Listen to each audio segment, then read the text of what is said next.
सत्ता के दलालों को और जूते मारो सालों को। जूता, लेकिन कौन सा जूता मारो, कब मारो, यह नहीं बताया। ये नारे लग रहे थे मध्य प्रदेश की राजधानी भोपाल में। नर्सिंग के छात्र छात्रा और एनएसयूआई के जो कार्यकर्ता थे वो इस आंदोलन में सम्मिलित थे। अब जूते की याद आ गई इनको कि सत्ता के दलालों को जूते मारे जाएं। ये याद आने का कारण क्या था, क्यों याद आई, इससे पहले याद क्यों नहीं आई? क्या सत्ता के दलाल इससे पहले बढ़िया काम कर रहे थे, जनसेवा कर रहे थे? ऐसा नहीं है।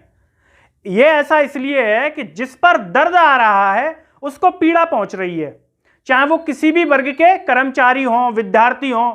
जब जब उनके ऊपर आंच गिर रही है तो उनको याद आ रही है कि सत्ता के दलालों को जूते मारे सालों को। लेकिन आंच नहीं गिर रही है तो कोई याद नहीं आ रही है, तब तक कुछ नहीं है। दूसरे का दर्द है, वो जाने वो संभाले।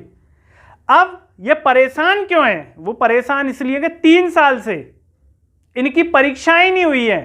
ये पढ़ाई करते जा रहे हैं, पढ़ रहे हैं किताबें, कुछ पढ़ रहे होंगे, कुछ नहीं भी पढ़ रहे होंगे, ऐसा भी हो सकता है। लेकिन 3 साल हो गए, इनकी जो परीक्षा है वो नहीं हुई है। इसीलिए प्रदर्शन करने के लिए मजबूर है राजधानी भोपाल में। उस भोपाल में जहां मुख्यमंत्री शिवराज सिंह चौहान जी, गृह मंत्री नरोत्तम मिश्रा जी और भी तमाम मंत्री, स्वास्थ्य मंत्री, स्कूल शिक्षा मंत्री, चिकित्सा मंत्री, फलाने मंत्री, ढिमके मंत्री आए दिन टीवी पर दिखते हैं। लेकिन ऐसे आंदोलनों और ऐसे नारों की आवाज इनके कानों तक नहीं पहुंचती है। उस समय कान बहरे हो जाते हैं।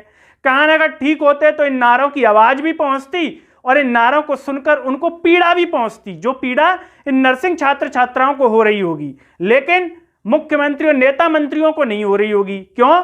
क्योंकि उनके कानों तक ये नारे नहीं पहुंच रहे हैं, या पहुंच भी रहे हैं तो उन्हें दरकिनार कर रहे हैं, अपने कानों से दूर। कानों में रोज ठूंस लेते होंगे अगर गाड़ी से कहीं निकल भी गए होंगे गलती से। तो अब ये सोचिए कि अगर 3 साल में इनकी भर्ती परीक्षा हो रही है, अभी तो हुई नहीं है, चौथा वर्ष, प्रथम वर्ष, 5 साल भी लग सकते हैं जैसे चुनाव होते हैं।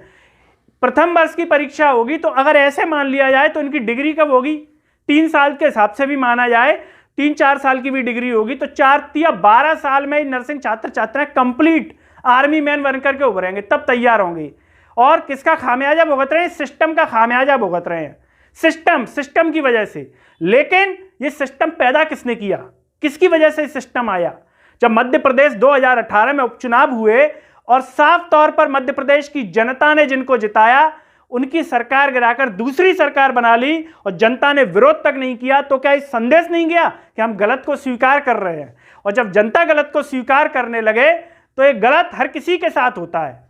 जब तक गलत का विरोध नहीं होगा, जब तक गलत के खिलाफ आवाज नहीं उठाई जाएगी, तब तक बदलाव भी संभव नहीं है। इसीलिए ये हर वर्ग के साथ हो रहा है, कभी नर्सिंग के साथ तो कभी शिक्षकों के साथ, कभी बेरोजगारों के साथ, कभी व्यापम वालों के साथ, हो सबके साथ रहा है। क्यों? क्योंकि उन पर दर्द आ रहा है तो वो आवाज उठा रहे हैं। दूसरे के दर्द से उनको चिंता नहीं है, कोई पीड़ा नहीं है, मरता है कल मर जाए। लेकिन ये समझना पड़ेगा, अगर एक दूसरे का दर्द समझेंगे तो वो भी आपके दर्द में शामिल हो जाएंगे। वरना अकेले झंडा उठाते रहिए कि जूते मारो सालों को, शिवराज मामा हाय हाय। अगर शिवराज मामा को हाय हाय से इतनी समस्या होती, इतनी पीड़ा होती तो कहने की जरूरत ही नहीं होती, वो उससे पहले ही समस्या का समाधान कर देते। लेकिन ये दलाल हैं कौन? ये नर्सिंग कॉलेज किसके खुले हुए हैं? कभी सोचा है? ये नर्सिंग कॉलेज बीजेपी के नेताओं के चल रहे होंगे। इसमें कईयों, किसी की पत्नी कोई जिला पंचायत अध्यक्ष बनी होगी तो किसी का पति जिला पंचायत अध्यक्ष बना होगा, किसी का विधायक होगा, किसी का कुछ होगा, कुछ कांग्रेस के भी होंगे, लेकिन नेताओं के हैं, इसीलिए फर्जीवाड़े चल रहे हैं। अगर भले आदमियों के कॉलेज होते तो शायद इस प्रकार की जो कुव्यवस्था है वो इन कॉलेजों में नहीं दिखाई देती। कागजों में चल रहे हैं भाई साहब, कागजों में। अब सोचिए, कागजों में कॉलेज खुले हैं तो इन छात्रों का क्या भविष्य होगा? इन छात्र क्या सीखेंगे? किसी को इंजेक्शन किया कुछ और ठूस देंगे। जो सही होंगे वो तो सही कर लेंगे, लेकिन जो गलत होंगे वो क्या करेंगे?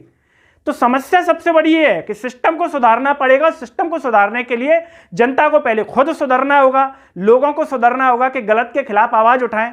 जो ये कह रहे हैं कि सत्ता के दलालों को जूते मारो सालों को, ये जो है नारे के साथ साथ उनको समझनी पड़ेगी इसकी जागरूकता, इसका मतलब, तब जाकर के बदलाव संभव है। वरना नारों से अगर बदलाव होते, सुनकर के बदलाव होते, तो ये इतने सालों से मध्य प्रदेश में सरकार चल रही है, शायद बदलाव हो गया होता। लेकिन इन नारों से भी अब जिनको रेजिस्टेंस हो गया है कहते हैं ना रेजिस्टेंस हो जाता है। जैसे मच्छर मारने की दवा लगाते हैं तो मच्छर भी जो है एक समय के बाद रेजिस्टेंट हो जाता है, दवाई का असर नहीं होता उसको, चूहे को भी असर नहीं होता।